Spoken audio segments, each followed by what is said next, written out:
Hey, my friends, it's Matt. This is the 10-Minute Bible Hour podcast, and I wanted to start by saying thank you to everyone who went and checked out that C.S. Lewis video from Belfast that I made with my daughter. What kind feedback. I really appreciate you taking a look. I hope it was everything that I promised. I mean, it's pretty cool, right? What they did with that C.S. Lewis Lion, the Witch, and the Wardrobe Park, and particularly what they did with Aslan. I think they did a great job of conveying that he isn't safe, but he is good. He's not a tame lion.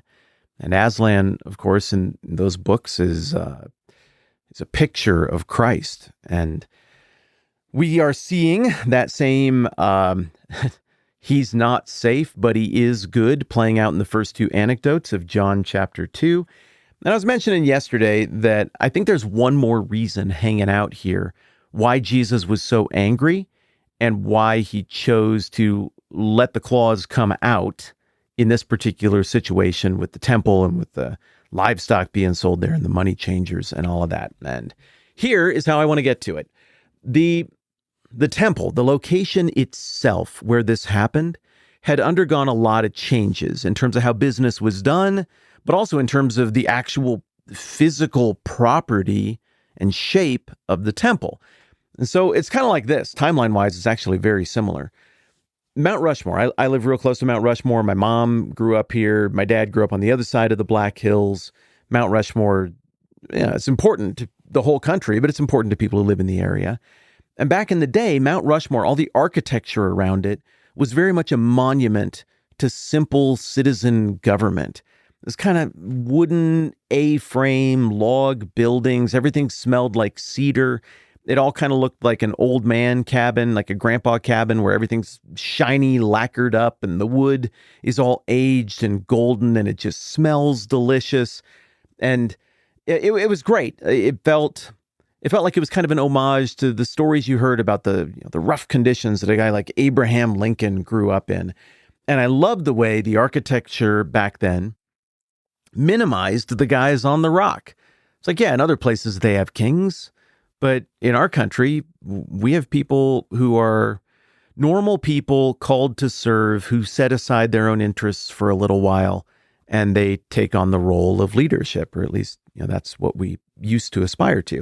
And then somewhere along the line, somebody got the great idea to just bulldoze all that citizen government nonsense stuff and put up like this Greek-style marble and granite, gray, blasé monument to these men, and it totally reframes the carving in the mountain from being something that is a monument to citizen government to being something that is a monument to these four men.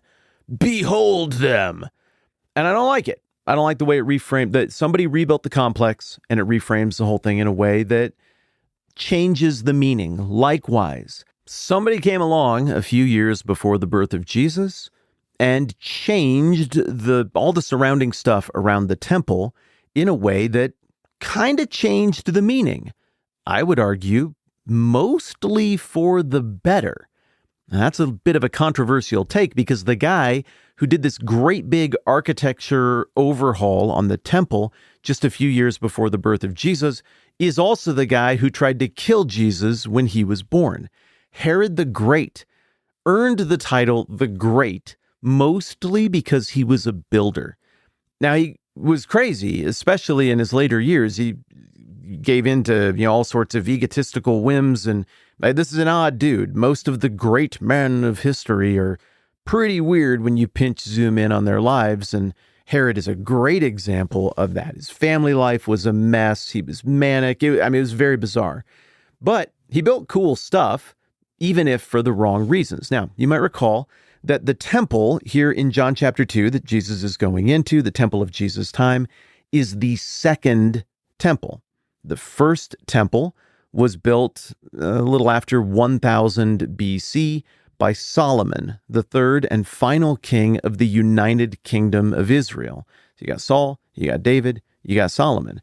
And God's fingerprints were all over the building of that temple. He made it clear, I'm going to dwell with you in this temple. Solomon spared no expense to build this gigantic thing. Then they did a huge dedication ceremony, and God physically showed up. Not like showed up like Jesus taking on human flesh, but in fire and smoke.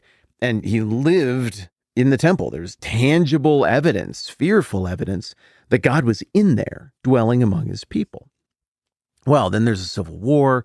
The northern and southern kingdoms, they split in two. The northern kingdom's an absolute joke. They don't put any good kings on their throne. The southern kingdom has like a 35-40% hit rate with okay to goodish kings. The rest are awful. The northern kingdom falls to Assyria in 722. The southern kingdom falls to Babylon in 586. So that temple is up for about 400 years, the first temple. And then it gets wrecked by Nebuchadnezzar and the Babylonians. And the prophet Ezekiel describes the presence of God leaving the temple. This is a calamity, and moving east somewhere.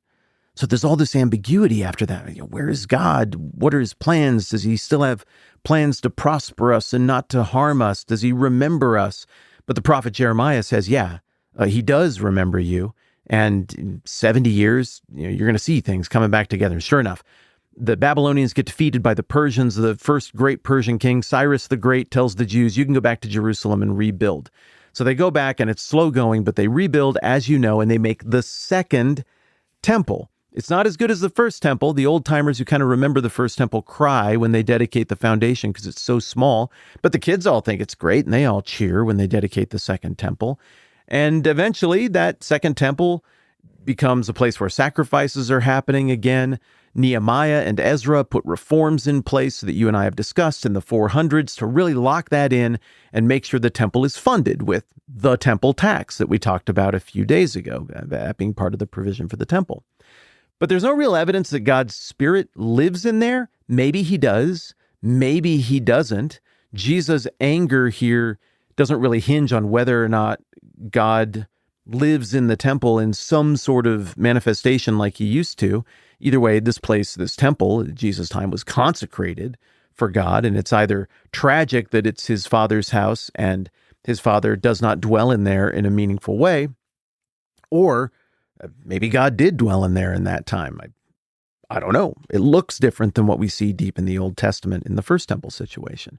Whatever the case, this temple is, it's great. It's a really good temple that's a holdover from the Iron Age, and it has been kind of eclipsed by some fancier temples to lesser gods around the ancient world. The Temple of Artemis did a really good business up the coast in Ephesus. The Romans, by this point, had built some pretty cool temples, and there was pressure to maybe have this temple, since it's the one that's for the true God, look a little more impressive. Well, along comes Herod the Great, who isn't actually Jewish. He's from a closely neighboring cousin people group. He weaseled in kind of the Roman political fallout after the assassination of Caesar. He and his dad were kind of in that mix, that little circle, and somehow they end up in charge of Judea and Galilee. What the heck? They're ruling on behalf of the Romans, but they're not even really Jewish. So Herod fixes up the temple.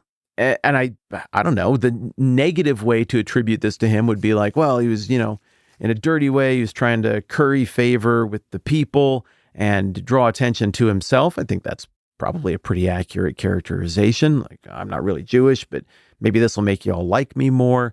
The more positive way to frame it would be that Herod, before his brain really broke later in life, had some sort of awareness of God and was really trying to do something that would honor God out of fear of God. Maybe both can be true.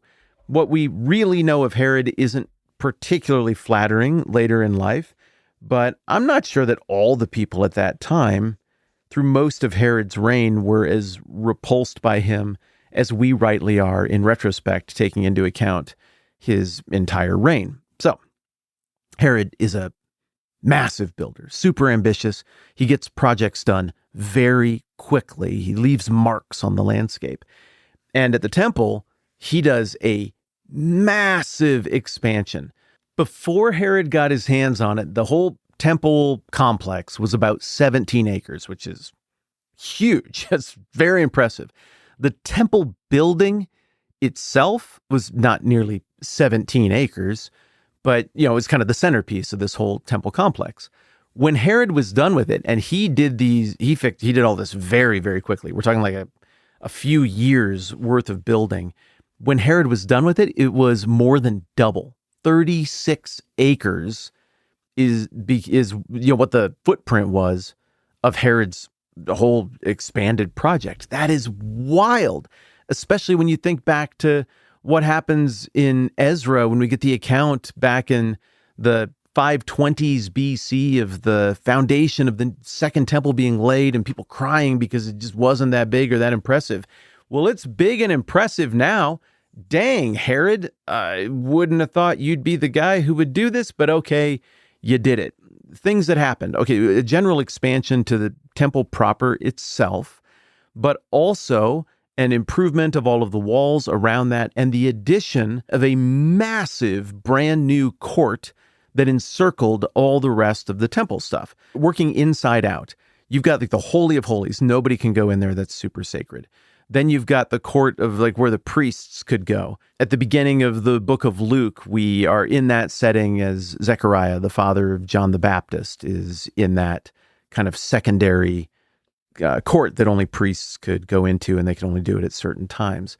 And then outside of that, you would have another court where Jewish men could go and perform acts of sacrifice and worship. And then outside of that, you had the court of the women. There, both men and women could do worshipful things together. And then outside of that, Herod adds this gigantic new court of the Gentiles, a court for outsiders like you and me. And this shifts the balance of the whole bit. Stuff means stuff, right? I mean, how long have I been saying that phrase? That phrase right there, stuff means stuff, is something I scrawled on a sheet of paper years ago when I was in seminary and we were talking about semiotics, the study of meaning. I was like, man, there's a simpler way to say this. Just stuff means stuff. Everything means something. Well, in the same way that reframing everything around Mount Rushmore changes the meaning of the monument from citizen government to celebrate these gods among us who served as our great presidents of the past, so adding this massive court of the Gentiles and throwing a little Roman fortress and governmental complex along the side of it too, but adding this massive court of the Gentiles reframes the whole thing. There's no way I'm getting through everything I want to get through today, so we're doing the pause and split routine here. I will be right back tomorrow, picking right up where I left off, because we got some juicy stuff coming up on this whole question about the temple and why Jesus was mad about it and why the clause came out here. All right, pausing now, picking it up tomorrow. I'm Matt. This is the 10-Minute Bible Hour podcast. Let's do this again soon.